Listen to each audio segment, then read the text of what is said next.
Grandchildren of this generation are developing a keen interest in a modern Germany more than 60 years after the Holocaust. And this has involved learning the language and embarking on trips to Europe.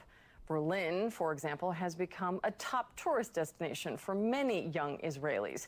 Aside from its historical importance, young Israelis view Berlin as one of Europe's most attractive cities.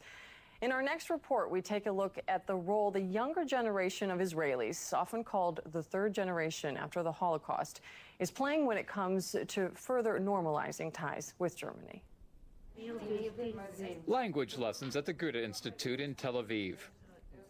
Many of the students here struggle with German grammar, but that doesn't seem to diminish the popularity of the courses.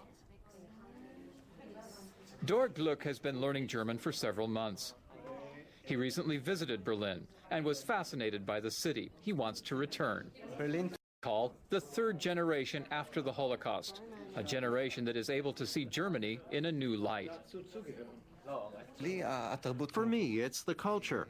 I just feel drawn to Germany more than to other European countries. I watch many German films, and for me, the German culture is closer to ours than, say, the American.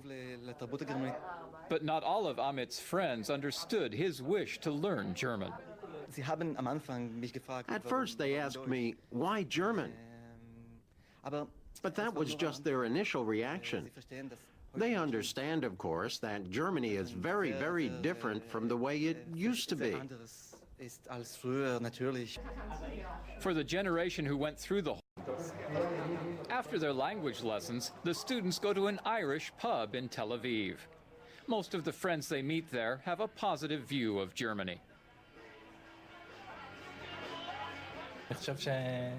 I think Germany today has nothing in common with what it was 2 generations ago. And I think it's good that interested people like Amit have the opportunity to learn more about German culture. For many people in Israel, the German language is associated with commandeering and giving orders. That's really got stuck in their heads. But today, many young people have a different perspective. We've learned to accept young Germans, and we don't hold them responsible for the past actions of their grandfathers. More than 60 years after the Holocaust, Amit Fein thinks it's time for a more relaxed approach towards Germany. I think the relationship is much better than it has been. What happened is history, and I think today everything is different. Perhaps both views are equally important, looking ahead to the future and remembering the past. But everyone here knows that relations between Germans and Israelis will always be a delicate matter. And that wraps up the Journal at this hour here on DWTV. I'm Megan Lee. Thanks for watching. We leave you now with a look at the latest news headlines. Don't go away.